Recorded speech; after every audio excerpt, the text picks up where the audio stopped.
As operações militares que ocorrerão no Brasil e em países da América do Sul nos próximos meses, após ordem de Donald Trump, ocorrerá para o combate do narcotráfico e também ações que visam investigar autoridades e políticos do Brasil e de outros países sobre o seu envolvimento com essas facções que já foram classificadas pelos Estados Unidos como terroristas.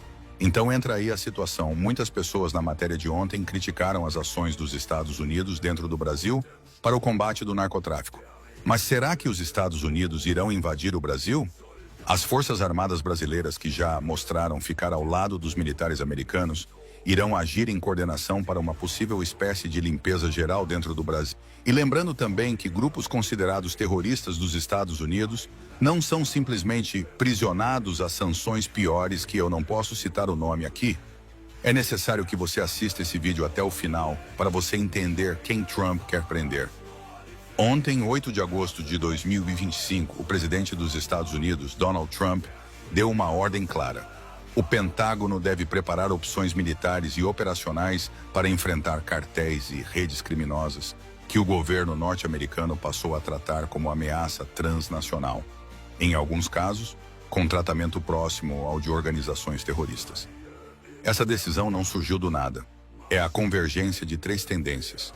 A explosão do uso de drogas sintéticas, que atinge a sociedade norte-americana, a nova doutrina de segurança de Washington, que liga narcotráfico a riscos de segurança nacional, e a percepção na Casa Branca de que a influência de potências rivais na América Latina, sobretudo da China, exige um reposicionamento geopolítico dos Estados Unidos ao longo do hemisfério ocidental. Na prática, preparar opções significa instruir o Departamento de Defesa a produzir planos, cenários, recursos necessários, riscos jurídicos, que vão desde operações conjuntas de inteligência e vigilância aérea até opções de emprego de forças especiais ou apoio logístico. Não é, automaticamente, um despacho para invasão sem consulta. Ao mesmo tempo, o governo norte-americano elevou instrumentos coercitivos. As agências federais anunciaram aumento de recompensas e sanções direcionadas. Por exemplo, a recompensa oficial pelos dados que levem à prisão de Nicolás Maduro foi expandida para até 50 milhões de dólares. E a Casa do Dinheiro Pressão inclui medidas financeiras punitivas contra autoridades que Washington considera responsáveis por abusos. Nesse pacote de pressão política e operacional, entrou também a aplicação da chamada Lei Magnitsky contra o ministro do Supremo Tribunal Federal, Alexandre de Moraes, uma medida que congela bens na órbita norte-americana e cria custos reputacionais e práticos imediatos para alvos individuais. Até aqui há fatos objetivos.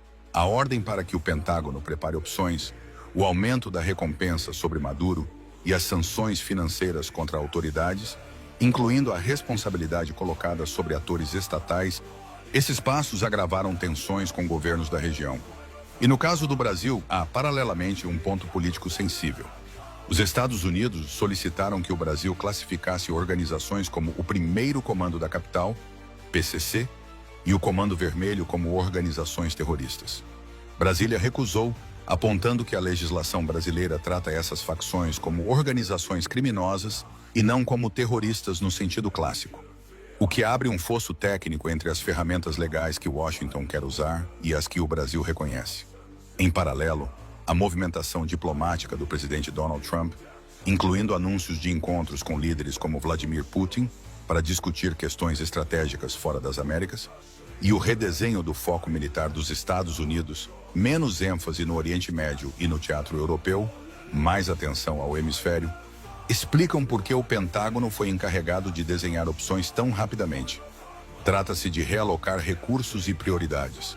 Tudo isso ocorre num contexto em que a China ampliou investimentos, acordos e laços de segurança com países latino-americanos, acordos comerciais de grande escala, presença em projetos de infraestrutura, até exercícios e intercâmbios militares, e em que essa penetração é percebida por Washington como uma perda de influência estratégica no quintal americano. A percepção de ameaça geopolítica e o impacto doméstico da crise de drogas nos Estados Unidos ajudam a entender a rapidez e a dureza da resposta norte-americana. A segunda parte da equação é jurídica, operacional e política. Como tudo isso pode, ou não, se traduzir em pesquisas, prisões ou ações militares no território de um Estado soberano como o Brasil? Aqui entra o arcabouço do Tratado Interamericano de Assistência Recíproca, o TIAR, ou Tratado do Rio, e também a prática corrente de cooperação entre agências. O TIAR, assinado em 1957, foi concebido como um mecanismo de assistência mútua entre países americanos. Estabelece procedimentos de consulta e pode justificar medidas coletivas quando há ameaças ao hemisfério, mas não é um cheque em branco para operações unilaterais no território de um Estado sem o seu consentimento. Em termos práticos, qualquer incursão com tropas estrangeiras em solo brasileiro exigiria autorização explícita das autoridades brasileiras ou uma decisão colegiada com alguma legitimidade regional. Ou seja, a via legal mais provável para evitar uma crise de soberania é a cooperação bilateral ou multilateral com aval das instituições nacionais. No terreno operacional, a alternativa preferida por especialistas e por muito do aparato legal dos Estados Unidos é combinar pressão diplomática, sanções financeiras, vigilância, drones, satélites, partilha de inteligência, operações coordenadas de forças especiais, apenas com convite, consentimento e ações conjuntas de polícia e justiça, investigações transnacionais, congelamento de ativos, prisão de líderes de rede fora de fronteiras, interceptação de cargas. Esse modelo já foi usado com sucesso em diversas frentes.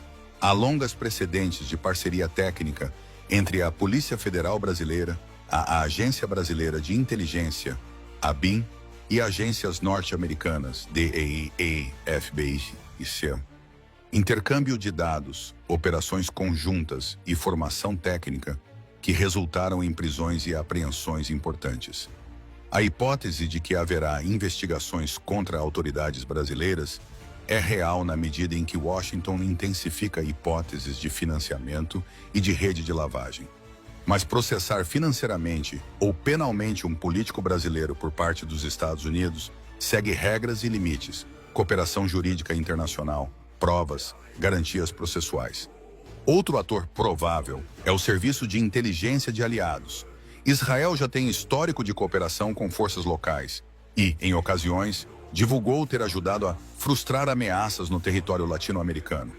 Isso não é uma regra automática de intervenção aberta, mas um indicativo de que redes de intercâmbio de inteligência podem envolver terceiros quando há evidências de ameaças transnacionais. Por exemplo, conexões com grupos como Hezbollah em áreas de fronteira. No plano político interno brasileiro, as consequências são óbvias. Maior pressão externa tende a alimentar mobilizações políticas, defesa de soberania, narrativas de intervenção e a aplicação de sanções sobre figuras de destaque, como aconteceu recentemente, complica relações bilaterais e cria um ambiente no qual decisões de cooperação ficam altamente politizadas. Na prática, o caminho mais provável nos próximos meses é uma combinação de 1. Reforço da diplomacia e condicionamento. Washington querendo resultados práticos de Brasília. 2. Intensificação de operações de inteligência e apreensões em águas e rotas marítimas. 3. Ações conjuntas com Polícia Federal, ABIN e forças brasileiras quando houver acordo. 4. Uso de sanções e congelamentos para pressionar indivíduos e redes. E só em último caso, e com justificativas legais e políticas robustas, operações militares de maior envergadura no solo de parceiros. Além disso, episódios anteriores, como a visita de navios iranianos autorizada a atracar no Rio de Janeiro em 2023, mostram que decisões de Brasília podem gerar alertas e reações externas, e que a presença chinesa em negócios e exercícios militares no subcontinente aumentou a sensação de emergência em Washington. Se o Brasil quiser evitar escaladas que limitem sua autonomia, as alternativas pragmáticas são claras.